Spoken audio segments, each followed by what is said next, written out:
Hi everyone, welcome back to my channel. ಎಲ್ಲರೂ ಹೇಗಿದ್ದೀರಾ? ನಾನಿವತ್ತು ಮಟನ್ ಮಸಾಲ ಪೌಡರ್ ರೆಸಿಪಿಯೊಂದಿಗೆ ಬಂದಿದ್ದೇನೆ. ಅದನ್ನು ಯಾವ ರೀತಿ ಮಾಡೋದು ಮತ್ತು ಹೇಗೆ ಅದನ್ನು ಸ್ಟೋರ್ ಮಾಡಿ ಇಡಬಹುದು ಕೆಲವು ತಿಂಗಳುಗಳ ಕಾಲ, ಕೆಲವು ಟಿಪ್ಸನ್ನು ನಿಮ್ಮ ಜೊತೆ ನಾನು ಶೇರ್ ಮಾಡ್ತಾ ಇದ್ದೇನೆ. ಈ ವಿಡಿಯೋವನ್ನು ಸ್ಕಿಪ್ ಮಾಡದೆ ಕೊನೆಯವರೆಗೂ ನೋಡಿ. ಇನ್ನು ಯಾರು ನನ್ನ ಚಾನೆಲ್ಗೆ ಸಬ್ಸ್ಕ್ರೈಬ್ ಮಾಡಿಲ್ಲ, ಬೇಗ ಬೇಗ ಸಬ್ಸ್ಕ್ರೈಬ್ ಮಾಡಿ, ಅಲ್ಲಿರುವ ಬೆಲ್ ಐಕನ್ ಬಟನನ್ನು ಪ್ರೆಸ್ ಮಾಡಿ. ನಾನು ಯಾವುದೇ ಮಾಡುವ ರೆಸಿಪಿ ಅಂದರೆ ನಿಮಗೆ ಬೇಗನೆ ರೀಚ್ ಆಗುತ್ತೆ. ಬನ್ನಿ ನೋಡುವ ಇದನ್ನು ಯಾವ ರೀತಿ ಮಾಡೋದಂತ. ಮೊದಲು ನಾನು ಇಲ್ಲಿ ಕೆಲವು ಸ್ಪೈಸಸ್ಸನ್ನು ತಗೊಂಡಿದ್ದೇನೆ. ಅದು ಯಾವುದೆಂತ ಎಲ್ಲ ನೋಡಿ ಬರುವ. ಇಲ್ಲಿ ನಾನು ನೋಡಿ 10 ಕಾಶ್ಮೀರಿ ಚಿಲ್ಲಿ, ರೆಡ್ ಚಿಲ್ಲಿ, ಮತ್ತು 8 ಟೇಬಲ್ ಸ್ಪೂನ್ ಅಷ್ಟು ಕೊತ್ತಂಬರಿ, ಮತ್ತು ಇಲ್ಲಿ ಒಣಗಿದ ಕರಿಬೇವನ್ನು ತಗೊಂಡಿದ್ದೇನೆ, ಮತ್ತು 50 ಗ್ರಾಮ್ ಅಷ್ಟು ಗೋಡಂಬಿ, ಮತ್ತು 2 ಟೇಬಲ್ ಸ್ಪೂನ್ ಅಷ್ಟು ಜೀರಿಗೆ, 1/4 ಸ್ಪೂನ್ ಮೆಂತೆ, 2 ಚಮಚ ಕಾಳು ಮೆಣಸು, ಮತ್ತು ಸ್ವಲ್ಪ ಕಲ್ಲು ಹೂವು, ಮತ್ತು 1 ಸ್ಪೂನ್ ಅಷ್ಟು ಓಂ ಕಾಳು ತಗೊಂಡಿದ್ದೇನೆ. ಓಂ ಕಾಳು ಅಂದರೆ ಅಜ್ವೈನ್, ಮತ್ತು 2 ಸ್ಪೂನ್ ಸೋಂಪು, ಮತ್ತು 2 ಪಲಾವ್ ಎಲೆ, ಮತ್ತು 10 ಏಲಕ್ಕಿ ತಗೊಂಡಿದ್ದೇನೆ, 4 ಸ್ಟಾರ್ ಹೂವು, ಮತ್ತು 1 ಸ್ಪೂನ್ ಲವಂಗ, ಮತ್ತು ಅರ್ಧ ಜಾಕಾಯಿ ತಗೊಂಡಿದ್ದೇನೆ, ಮತ್ತು ಸ್ವಲ್ಪ ಜಾವಿತ್ರಿ, ಮತ್ತು ಚಕ್ಕೆ ಅಂದರೆ ಸಿನ್ನಮೋನ್ ಸ್ಟಿಕ್, ಕೆಲವು ಸಿನ್ನಮೋನ್ ಸ್ಟಿಕ್ ನೋಡ್ಬೋದು ನೀವು, 4-5 ಇದೆ ಸಿನ್ನಮೋನ್ ಸ್ಟಿಕ್.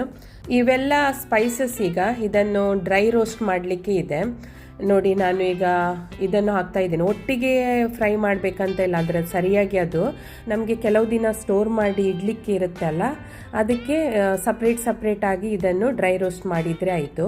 ಮೊದಲು ನಾನು ಕೊತ್ತಂಬರಿಯನ್ನು ತಗೊಂಡಿದ್ದೇನೆ. ಅದು ಲೋ ಫ್ಲೇಮಲ್ಲಿಟ್ಟು ಡ್ರೈ ರೋಸ್ಟ್ ಮಾಡಬೇಕು, ಆಗ ಮಾತ್ರ ಅದು ಸರಿಯಾಗಿ ರೋಸ್ಟ್ ಆಗುತ್ತೆ. ಮತ್ತು ಹೈ ಫ್ಲೇಮಲ್ಲಿಟ್ಟರೆ ಅದು ಉರಿದು ಮತ್ತು ಕಹಿ, ಅಂದರೆ ನೀವು ಮಟನ್ ಗ್ರೇವಿ ಮಾಡುವಾಗ ಅದು ಕಹಿ ಟೇಸ್ಟ್ ಕೊಡುತ್ತೆ. ಅದಕ್ಕೆ ಲೋ ಫ್ಲೇಮಲ್ಲಿಟ್ಟು ಸ್ವಲ್ಪ ಜಾಗ್ರತೆಯಾಗಿ ಫ್ರೈ ಮಾಡಿದರೆ ಆಯಿತು, ಅಂದರೆ ರೋಸ್ಟ್ ಮಾಡಿದರೆ ಆಯಿತು. ಈಗ ನೋಡಿ ಕೊತ್ತಂಬರಿ ರೋಸ್ಟ್ ಮಾಡಿದ್ದೇನೆ. ಈಗ ಸಪ್ರೇಟ್ ಅದನ್ನು ಇಡುವ, ಅದು ಅಂದರೆ ಸ್ವಲ್ಪ ಕೂಲ್ ಆಗಲಿ, ತಣ್ಣಗಾಗಲಿಕ್ಕೆ. ಈಗ ಇಲ್ಲಿ ನಾನು ಬಡಿ ಶೇಪ್ ಮತ್ತು ಜೀರಿಗೆಯನ್ನು ಹಾಕ್ತಾ ಇದ್ದೇನೆ, ಮತ್ತು ಸ್ವಲ್ಪ ಇದು ಓಂ ಕಾಳು, ಇವೆಲ್ಲವನ್ನು ಹಾಕಿ ಇದು ಕೂಡ ಡ್ರೈ ರೋಸ್ಟ್ ಮಾಡುವ. ಸೂಪರ್ ಆಗುತ್ತೆ ಈ mutton masala powder. Home made ಅಲ್ಲ, ಇದರಲ್ಲಿ ಏನು ಕಲರ್ ಆ್ಯಡ್ ಮಾಡಲಿಲ್ಲ, ಮತ್ತು ನೋ ಪ್ರಿಸರ್ವೇಟಿವ್ಸ್. ಹಾಗೆ ಇದು ಕೆಲವು ದಿನಗಳ ಕಾಲ ಸ್ಟೋರ್ ಮಾಡ್ಬೋದು, ಅಂದರೆ 2-3 ತಿಂಗಳುಗಳ ಕಾಲ ಏನಾಗೋದಿಲ್ಲ. ಮತ್ತು ಇದನ್ನು ಹೇಗೆ ಸ್ಟೋರ್ ಮಾಡಿ ಇಡುವುದಂದರೆ, ಇದು ಏರ್ ಟೈಟ್ ಕಂಟೈನರಲ್ಲಿ ಸ್ಟೋರ್ ಮಾಡಿ ಇಡ್ಬೋದು. ಮತ್ತು ಇದು ತಣ್ಣಗಾದ್ಮೇಲೆ ಇದನ್ನು ಈ ಯಾವ ಕಂಟೈನರಲ್ಲಿ ನೀವು ಸ್ಟೋರ್ ಮಾಡಿ ಇಡ್ತೀರಾ, ಅಂದರೆ ಬಿಸಿ ಬಿಸಿ ಅದನ್ನು ಹಾಕಿ ಇಡಬಾರ್ದು, ಅದು ಬೇಗನೆ ಕೆಡುತ್ತೆ. ಈಗ ನಾನು ಇಲ್ಲಿ ನೋಡಿ ಇದು ಕಾಳು ಮೆಣಸು ಮತ್ತು ಮೆಂತೆಯನ್ನು ಕೂಡ ರೋಸ್ಟ್ ಮಾಡ್ತಾ ಇದ್ದೇನೆ. ಹಾಗೆ ಎಲ್ಲ ಸ್ಪೈಸಸ್ ಇದು ಸ್ವಲ್ಪ ಕಲರ್ ಚೇಂಜ್ ಆಗುವವರೆಗೆ ಲೋ ಫ್ಲೇಮಲ್ಲಿ ರೋಸ್ಟ್ ಮಾಡಿದರೆ ಆಯಿತು. ಮತ್ತು ಇದು ಹೊರಗಡೆ ಇಟ್ಟರೆ ಕೂಡ ನೀವು, ಇಲ್ಲದ್ರೆ ನೀವು ಫ್ರಿಜ್ಜಲ್ಲಿ ಇಟ್ಟು ಕೂಡ ಅದನ್ನು ಕೆಲವು ಟೈಮ್ ನೀವು ಸ್ಟೋರ್ ಮಾಡಿ ಇಡ್ಬೋದು ಫ್ರಿಜ್ಜಲ್ಲಿ ಇಟ್ಟು.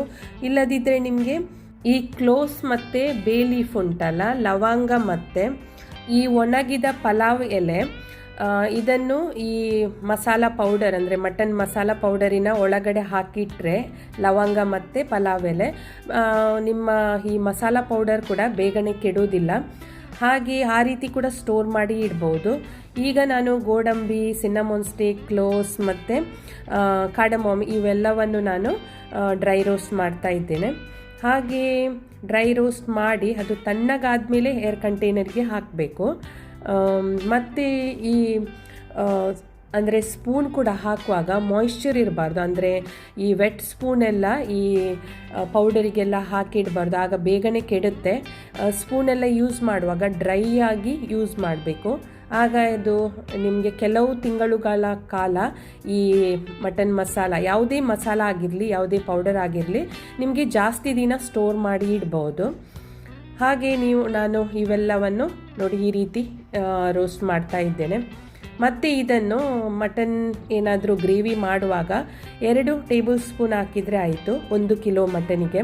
ನಿಮಗೆ ಜಾಸ್ತಿ ಕ್ವಾಂಟಿಟಿಲಿ ಮಟನ್ ಇದ್ದರೆ ಜಾಸ್ತಿ ಟೇಬಲ್ ಸ್ಪೂನ್ ಹಾಕಬೇಕು.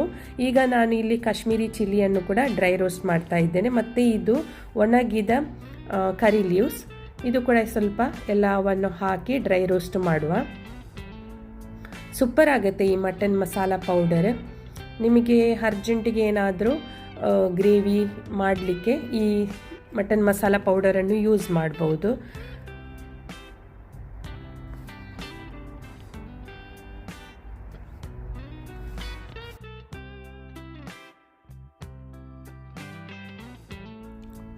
ಈಗ ನೋಡಿ ಎಲ್ಲ ಡ್ರೈ ರೋಸ್ಟ್ ಆಯಿತು. ಈಗ ಇದು ಸ್ವಲ್ಪ ತಣ್ಣಗಾಗಲಿಕ್ಕೆ ಇಡುವ. ಅಂದರೆ ಬಿಸಿ ಬಿಸಿ ಅದು ಗ್ರೈಂಡ್ ಮಾಡೋದು, ಅಂದರೆ ಪೌಡರ್ ಮಾಡೋದು ಬೇಡ. ಈಗ ನಾನು ಇದನ್ನು ಮಿಕ್ಸಿ ಜಾರಿಗೆ ಹಾಕಿ ನೋಡಿ ನಾನು ಇಲ್ಲಿ ಪೌಡರ್ ಮಾಡ್ತಾ ಇದ್ದೇನೆ.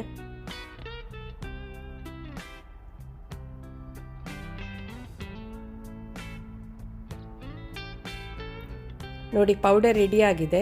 ಈಗ ನಾನಿಲ್ಲಿ ಅರ್ಧ ಚಮಚದಷ್ಟು ಅರಸಿನ ಹುಡಿಯನ್ನು ಹಾಕ್ತಾ ಇದ್ದೇನೆ. ಇದಕ್ಕೆ ಎಲ್ಲ ಹಾಕಿ ಅರಸಿನ ಹುಡಿ ಹಾಕಿದ ಮೇಲೆ ಸರಿಯಾಗಿ ಇದನ್ನು ಮಿಕ್ಸ್ ಮಾಡಬೇಕು. ನೋಡಿ ಯಾವ ರೀತಿ ಬಂದಿದೆ ಮಟನ್ ಮಸಾಲ ಪೌಡರ್. ನೀವು ಕೂಡ ಮನೆಯಲ್ಲಿ ಟ್ರೈ ಮಾಡಿ. ನಿಮಗೆ ನನ್ನ ಈ ರೆಸಿಪಿ ಇಷ್ಟ ಆದರೆ ಒಂದು ಲೈಕ್ ಮಾಡಿ, ಶೇರ್ ಮಾಡಿ, ಸಬ್ಸ್ಕ್ರೈಬ್ ಮಾಡಿ. ಮತ್ತೆ ನೆಕ್ಸ್ಟ್ ಟೈಮ್ ಇನ್ನೊಂದು ಒಳ್ಳೆಯ ರೆಸಿಪಿಯೊಂದಿಗೆ ಬರ್ತೇನೆ. ಕಮೆಂಟ್ ಮಾಡಿ ತಿಳಿಸಿ ನಿಮಗೆ ಈ ಮಟನ್ ಮಸಾಲ ಪೌಡರ್ ಹೇಗೆ ಅನಿಸಿತು ಅಂತ. ಓಕೆ, ಬಾಯ್, ಟೇಕ್ ಕೇರ್.